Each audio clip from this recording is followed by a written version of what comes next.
Hi, I'm Charcy Curtis. Some of you know me as Susan Diva out of Fayetteville, North Carolina. This is the Unforgotten Movement podcast, where we allow everyday people to tell their testimony. But today I have my sister with me. This is her third time on here. Welcome back, sis.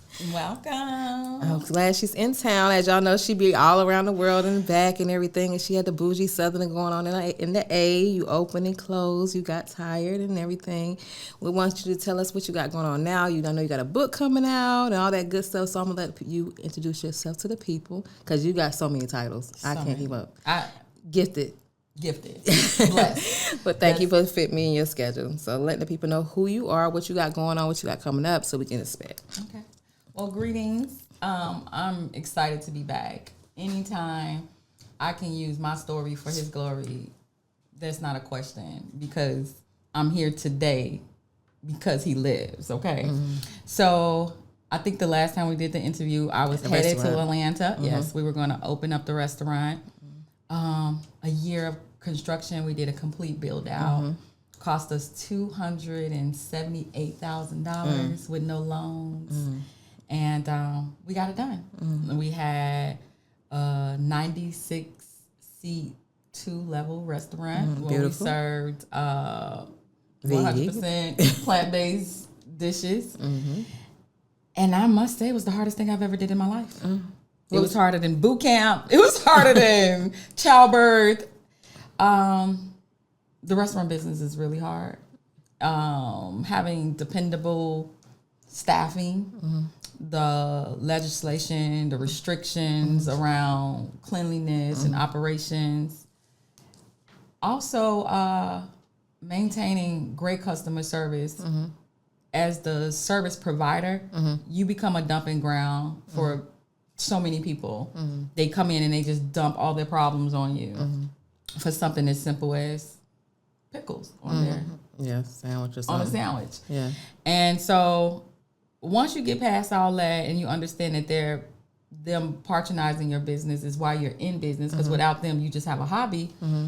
You just create systems and trainings to allow people to better cope with it. But we're all still human. Right. And sometimes we're also going through life. Mm-hmm. And we still have to show up every day. Right. And so after a year of operation, it had taken its toll on mm-hmm. my entire family. Mm-hmm. And I count it all a success because mm-hmm. I learned so much during the process. Mm-hmm. I was able to actually sell the restaurant to Pinky Cole's, the vegan slutty. Mm-hmm. Mm-hmm.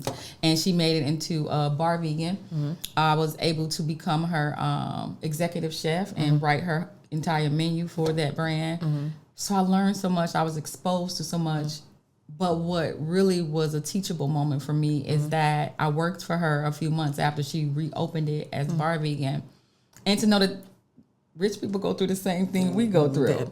And sometimes when you're a small business, you have a better hold on it because you're actually there at the helm mm-hmm. navigating the ship. Mm-hmm. There's no layers mm-hmm. against you and the customer. So my customers knew me, they followed me, they supported me. Mm-hmm.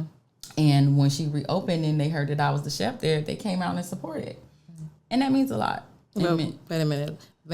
Tell them about when y'all did the grand opening. Y'all did so well with the menu. Remember the food? She was she invited people, special people, right? So she did. She had like Angela Simmons. Mm-hmm. She had a number of celebrities, but she sold out. Mm-hmm. All of her private, taste testings were sold out, and everyone was excited about the new menu.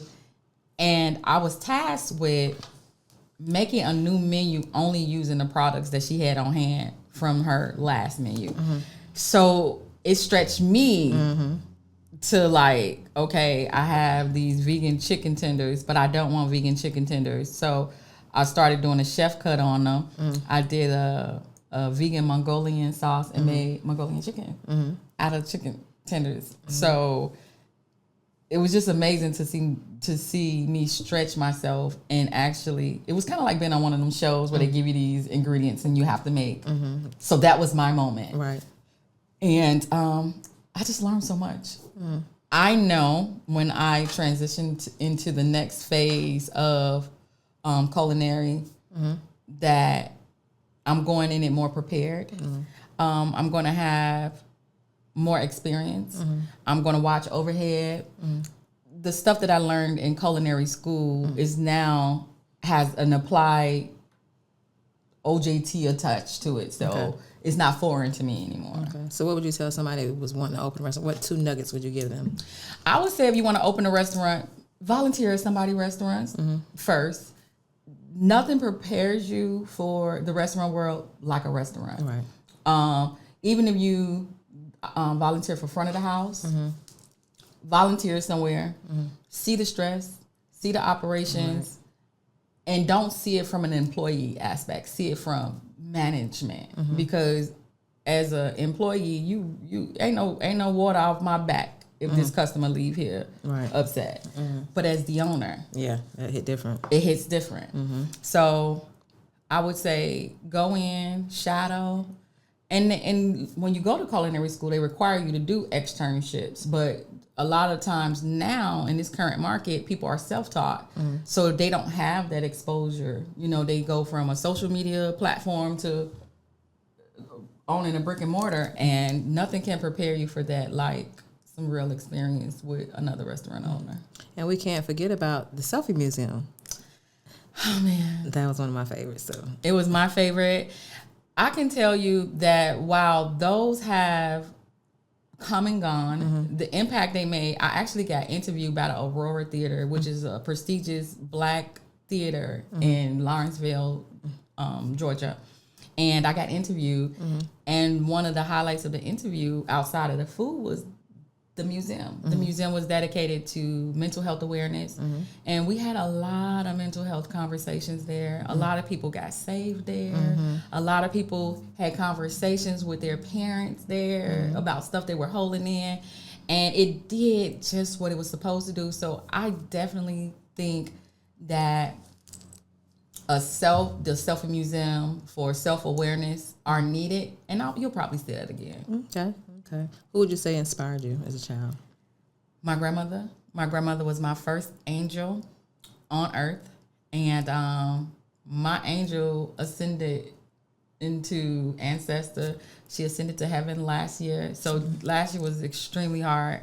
I don't even think I had a chance to grieve. She died on Good Friday, and all I can say is when I went back to work in a restaurant after she had passed, every time the rags would come from the vendor, I would volunteer to fold them, because that's what she would do when she was at the restaurant. She would fold all the rags. So I would fold all the rags and just think about her telling me how proud she was of me. And just knowing that the woman I am today is because of the love and the teachings that she gave me. She taught me how to pray. She taught me how to forgive. She taught me how to be a lady. And she taught me, most importantly, that your purpose in this life, your main purpose is love, is your partner. And now she's with her husband, and they're both in heaven. And I truly believe that love far transcends past this life. Okay. What is that lesson, that hard lesson that life taught you? Never. When you say yes to God, whatever sacrifice you made yesterday may not be an acceptable sacrifice for today. Never get comfortable. As you continue to say yes to God, for him to use you as a living sacrifice, every day something new is going to come. And to whom much is given, much is required. Yes. You cannot enjoy these luxuries of life and not expect to be tested, and sometimes we get beside ourselves and we get complacent. We start getting late, getting sloppy, and God will sweep right on in and shake things up, and you have to restructure in order to come in alignment, because if you're representing him, he don't work with a mess. No. So once it starts to get messy, he will shut it down. And be careful who you attach yourself to. Yes. Sometimes attaching yourself to people who God is trying to teach a lesson to, he'll deplete you just to teach that person a lesson. Oh, definitely. So make sure that your circle is in alignment with, with God. They're praying. They're not doing things that karma can come back on them, because I can assure you, the deeper you are attached to that person, as the karma starts to come about, it's going to drag you in it. So be careful who you attach yourself to. Okay. Who are you without any titles? A child of God. Okay. I hate titles. I feel you. I hate them. Yeah. Because at the end of the day, every title, I got up and I worked. I lived a life to live again. Mm-hmm. So no matter the title, my performance was the same. I don't work for people. I work for God. Yes. So I'm always going to give you a spirit of excellence. I'm going to always aim to please, because I have a spirit of pleasing him. Right. So, yeah. Do you know your triggers? Oh, Jesus. I can say that at this age, I get overstimulated way too fast. And, I have minimized my outside exposure. Okay. Because I've always been a feeler. I could always feel other people's emotions. But after some deep praying and fasting, I'm even more sensitive to people's feelings and emotions. So I'm easily overstimulated, because I could just feel all the hurt. People are walking around wounded, hurt, unconnected to the source, unconnected to the ultimate charger. Yeah. The power. Yeah. The power. Yeah, and the real power anyways. And especially our men. Our men are there is nothing in between man and God. Man comes between woman and God. Right. Because we were made from the man's ribs. But there is nothing between man and God. So they're going to get the tougher lessons, because God said you were made perfect. In my image. Yeah. In my image.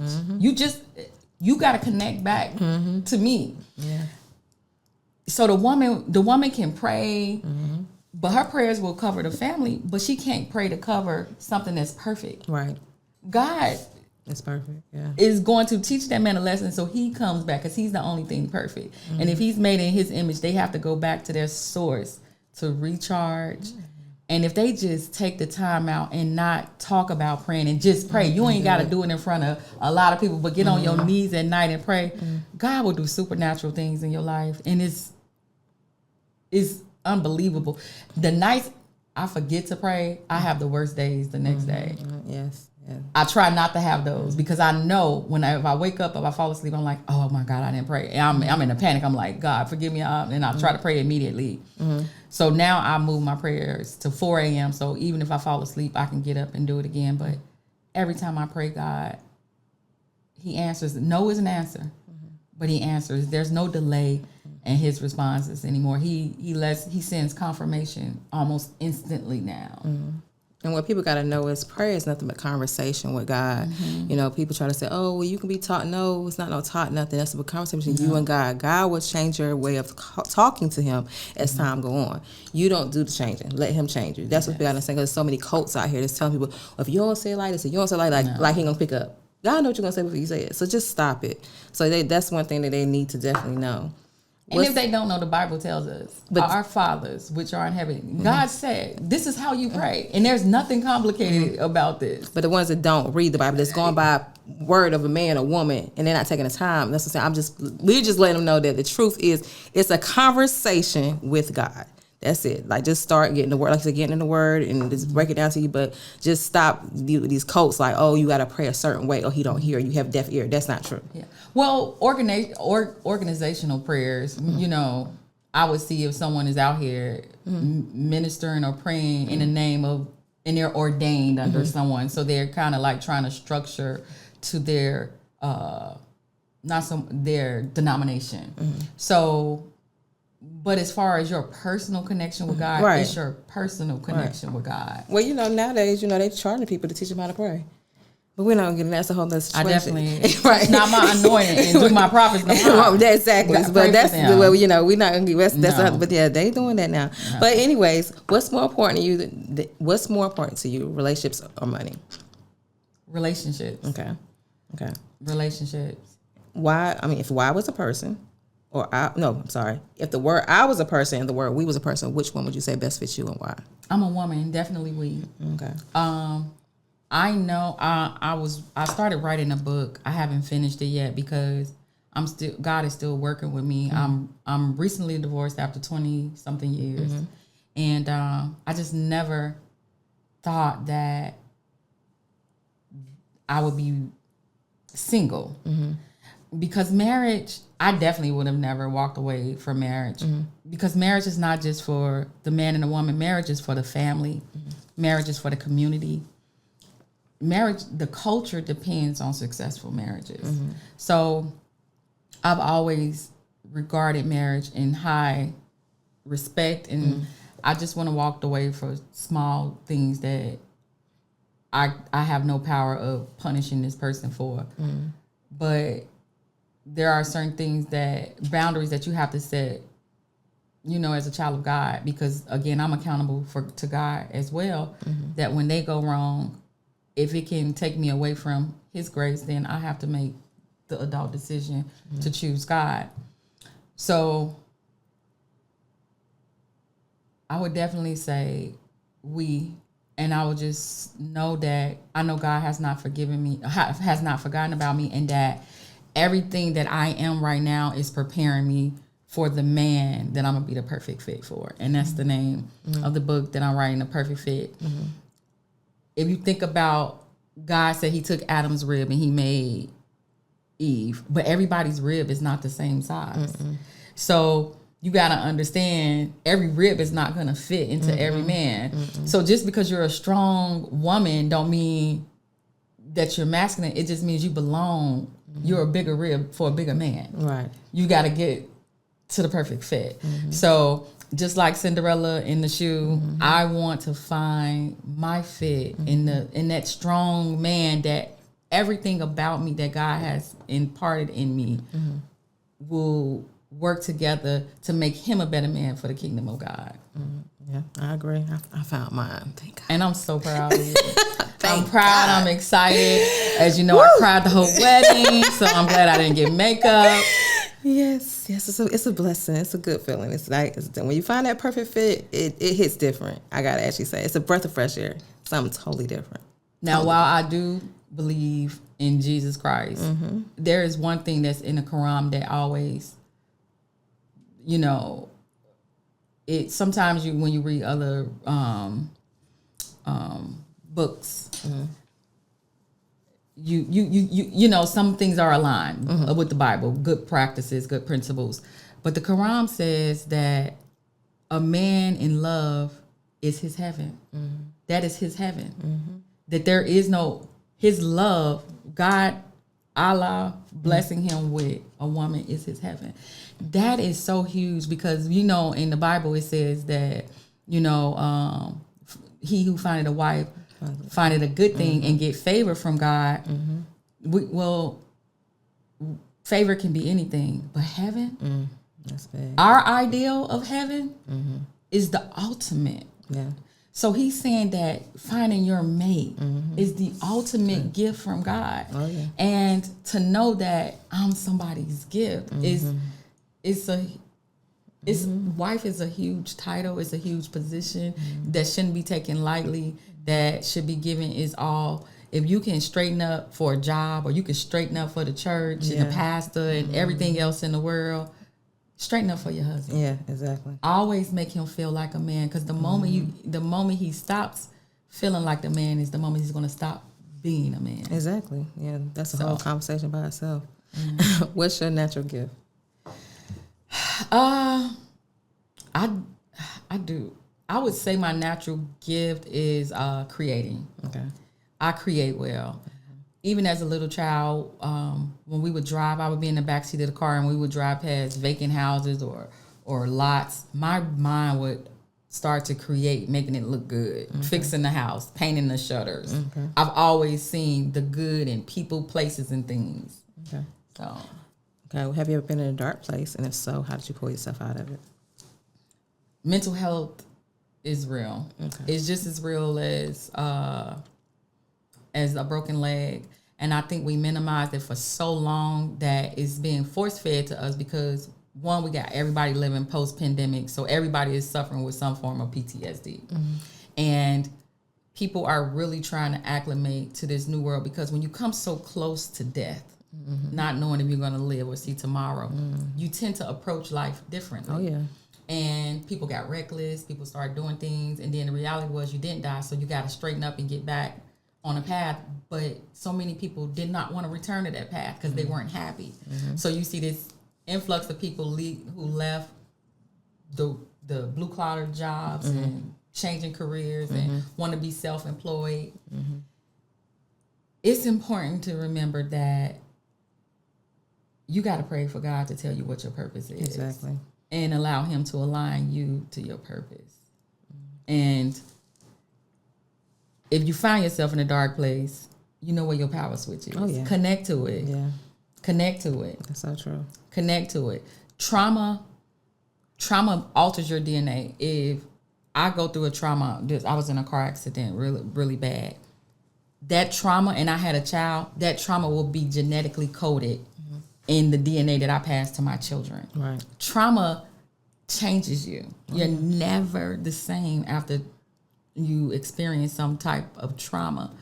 So understanding that you will never be the person you was before the trauma, you've got to take a moment to work. What happened here? How do I get past this? How do I avoid this? Because if you don't do the work, it's gonna surface at the wrong times. Okay. How did you turn your pain to power? It was never my pain. It belongs to God. Okay. Everything that I'm doing, I'm saying yes to him. It was never my pain. You got to stop making it your pain. You're just a living representation of the God you serve. So it's his. You're representing him. And if you're representing him, he will give. That's why the Bible says, I will give you rest. Oh, yeah. So you have to go to him, God, when you feel exhausted. And he tells you, if you faint not. So for him to say, if you faint not, he knew. You know how tired you got to be close to fainting? So he knew that you were going to get tired. He knew that you were going to get exhausted. But he said, if you faint not. So that means you can get tired. You can get all the way tired, but don't faint. Yeah. So you can feel it, but don't faint. I was just going through something, and I was talking to this guy, and I haven't done much research on what he told me this. But when he told me this, I needed to hear it the way he told me. And sometimes we'll accept things because it fits the context of our life at that time. But he told me, he said, do you know that in the Bible, Jesus always acknowledged God as Father? Every time throughout the whole Bible, he acknowledged God as Father. Even when he taught them to pray, Our Father, which art in heaven. He only acknowledged God as God one time in the Bible. And that's during the crucifixion, during the worst pain. Oh, yeah. And he said, God, why have you forsaken me? That's the one time he didn't call him Father. At every time he felt, he knew he was there for, he knew his purpose. He was saying, yes, God, Father, I'm here. I understand, Father. But at that one moment before God showed him you're going to beat the grave, because he didn't know he was going to beat the grave yet. He felt the pain of man. And that's why we're holy. God seeks the prayers of humans because the angels are already holy. But we have to pay rent, deal with death. So when we praise God through all of the pain that Jesus endured, he knows it means so much more. So when people say, I don't deserve, he know what you deserve because he sent his son to experience it and be the living line firsthand. So with that being known, he understands. He understands. What would you like people to know about you that they don't know? That every day, the terror you get today won't be the terror you get tomorrow. When I get through praying, whatever terror I need to be tomorrow is the terror that I'm going to be for tomorrow. I'm delivered from other people's opinion of what my life should look like, who I should be. I had so much shame after the divorce that I felt like man, I can't believe I'm divorced. I'm a statistic now, and I never wanted to be. And God says, I forgive you. You prayed to me. You served me. Get delivered from what other people, because you'll miss the plan and the purpose I got for your life when you're trying to please the people. So get delivered from what other people think. Yeah, that's true. And if Jesus couldn't do it, you definitely can't do it. Listen. What would you say is different versus the old you versus the new you now? I call this life the valley experience. As we walk through the valley of the shadow of death. If you're walking through a valley, there's going to be an entrance to the valley. There's going to be the body of the valley, and there'll be an exit to the valley. And I guess that's glory. So the new me or the old me may have been an early Christian, an early person in the valley. But this me now, I know I'm halfway through this valley. I'm not making the same mistakes I made early on in the valley. I'm not falling for the okie doke. I'm not driven by money, and I'm still purposed on doing what I was created for, loving a man. And when God sees fit to send me, allow my spouse to find me, I will be his favor and his portion. But I'm not gonna make any mistakes that I made back then. Okay. And that's the best part of life. When you make a mistake, you can fix it and never make that mistake again. Learn from it. You learn from it. Yeah. What's more important, your loyalty, love, or respect? Love. Okay. Love. Okay. Everything else, if you love something, I guess some people will probably argue with that. But for me, because I am a lover, loyalty and respect just come with my love. So depending on what love is to you, but for me, you can't love somebody without respecting them and being loyal to them. Right. Okay. What would you tell the younger you if you could talk to that little girl in you? I'll tell her little fast, light-skinned self. Take it one day at a time, my love. One day at a time. The Bible tells us, give us this day our daily bread. And when he say don't worry about tomorrow, let tomorrow handle itself. He mean that. He mean that. Because it will stress you out worrying about tomorrow. And let me tell you something. If you've ever got through anything and you were going through it and you think, oh, this is going to take me out, this the worst, it's never been this bad, and you get through it, let that be the foundation that you go back and reference. You can get through it. Just worry about what's present, because the present is a present. And let tomorrow, trials and tribulations happen tomorrow. Don't. If the rent due next week and you ain't got it today, worry about what you can do today. Yeah. Every day. Because you don't know what tomorrow may bring. Because you don't know what tomorrow gonna bring. But if you stressed out, you're gonna miss, and you may miss things or blessings or just lessons, blessings or whatever, worried about next week. Take it one day at a time, Tara. Take it one day at a time, Tara. Take it one day at a time, Tara. Okay. What is something God asked you to do and you haven't done yet? God, I know my triggers and I know my flaws. I haven't stopped cussing.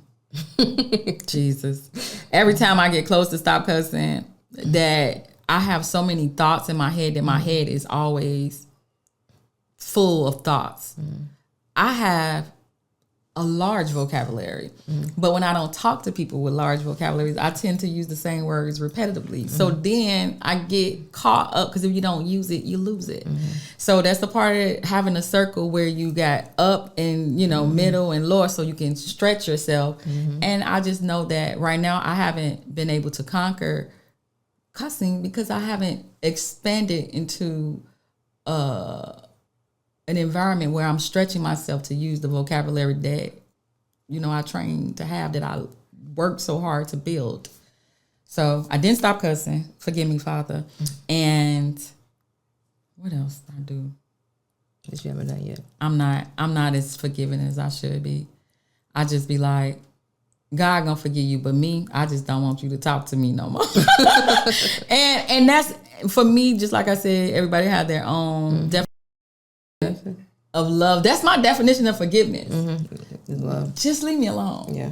I love so hard when I love that when you hurt me, I just wanted, once I get the bleeding to stop, I don't want you to come back and have the propensity to re-injure me.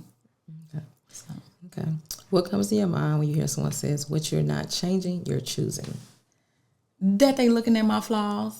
Okay. And they just judging. And we live in a world where social media has allowed people to sit back and judge people from the comfort of their floor. on a air mattress, on a cricket phone, and they have the most to say. They and it's nothing wrong with a mattress on the floor with a cricket phone, but I'm just saying they got bigger fish to fry than on social media telling somebody how to raise their children or how to live. And because you have so much access in other people's lives, you forget to take care of your own life. So again, get delivered from what other people say. Forgive them, Father, for they know not what they do or say.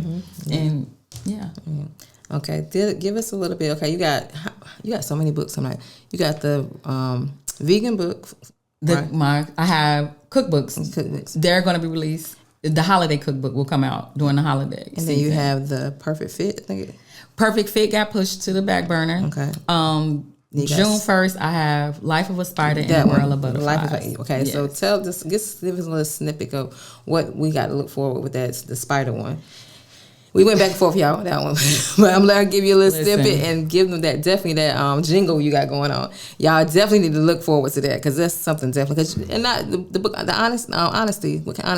So postmortem will be revised. I'm going to add 2 additional. Those are mini stories. I'm going to add 2 additional mini stories. I'm going to revise it just a little bit now that I think I have a better writing ability and republish that. So those mini stories will be available. But I'm kind of like trying to segue into this new stream of income, which is social media. And I don't want to be on social media all over the place. I want to create a nonfiction storytelling platform where you can come for the stories and they're intriguing and it's kind of like audiobooks. Okay. So I'll of course do stories from postmortem, but mainly life of a spider in a world of butterflies.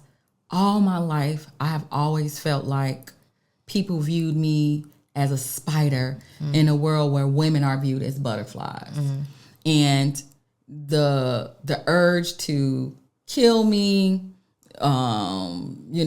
the perception of me being unsightly, unkempt, spider webs make you feel like your house is dirty when a spider web is actually helping you catch roaches and any other insects that shouldn't be in your home. The spider is actually your friend.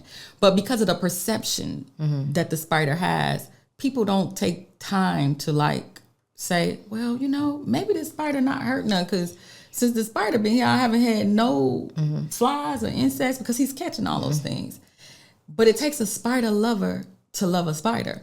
So if you walked up on someone and they were killing butterflies, you say, hey, what you doing? And they said, killing butterflies. You would think, oh, wow, you're crazy. And you'd be like, well, why are you doing that? And he could probably say, because it's an insect. But you would be like, but it's a beautiful insect. It's a fragile insect. Why would you do it? But if you walked up on that very same person and then you said, hey, what you doing? I'm killing spiders. They would probably help you. They would probably go get 2 shoes and help you. And then tell you a story about the biggest spider they ever killed. And the spider is just out here. There are some dangerous spiders, but the spiders that get killed every day are not dangerous spiders.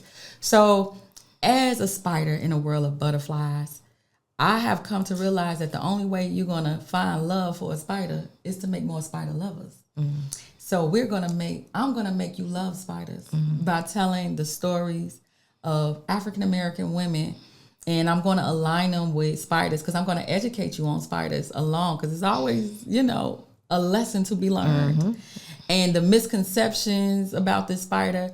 And I just want you to imagine, once I give you all this information on this spider and I run it concurrent with an actual story of an African-American woman who may be similar, like the garden spider may be at home, an African-American single mother, something along those lines. It will allow you to have a little bit of compassion for that spider. And when I was writing a book, I was listening to some Afro beats, and the childhood Itsy Bitsy Spider came on, and I just heard this song in my head, and it's definitely going to be at the beginning of every storytelling episode. So I'm gonna give it to you. It's real short. The itsy bitsy spider went up the water spout. Down came the hate and washed the black girl out. Out came the sun, S-O-N, and dried up all her pain. And the itsy bitsy black girl went to the top again. That's gonna be good. I'm gonna make you love us. Okay. So where can they find, keep up with you? Can you give them your social media? You have Instagram? So I just set up Instagram. I just set up TikTok. Be patient with me. I want everything to be aligned with the release of the book. But I am Auntie Honesty. Okay. On all those platforms. And the book is going to be released June 1st. And again, it's going to go concurrent. If you feel like that example of feeling like a spider in a world of butterflies, as I structure my website, you'll be able to leave, story times where I can, of course, revise it so your story can be told. Because the only way for them to learn to love us is if that we tell them our story. If we show them that the benefits the spider has been to the world. And we can coexist with the butterflies. They do it every day. I've never seen a spider and a butterfly fighting. I've never seen it. You understand? So we can coexist. Just stop killing all the spiders, okay? Just let them live. Okay, I'm gonna try to let us live. After you explain everything, I'll probably stop killing them. But right now, I think spiders. If the web is unsightly, just take the web down, but don't kill the spider. The spider is there protecting your home. Okay. Lead the people with something positive. God love you and ain't nothing you can do about it. Yeah, that's true. Even if you go out and sin tomorrow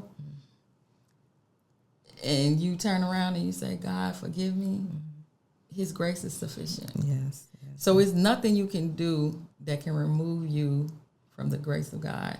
And that is worth living for. Oh, yeah. Of course. I thank you. We definitely will have her back. This is the third time we're going to have 4th, 5th week because she be having so much going on. But I'm going to have her back, and definitely y'all want to keep up with what she got going on. I definitely will keep y'all up with that too. Remember, I love you, but God loves you more. Like I said, you never know who I may have on here. Don't forget to check out that website, imforgod.com. And like I said, just keep in tune with us. And I love y'all for the support and everything. Just keep in contact. Love you. Until next time.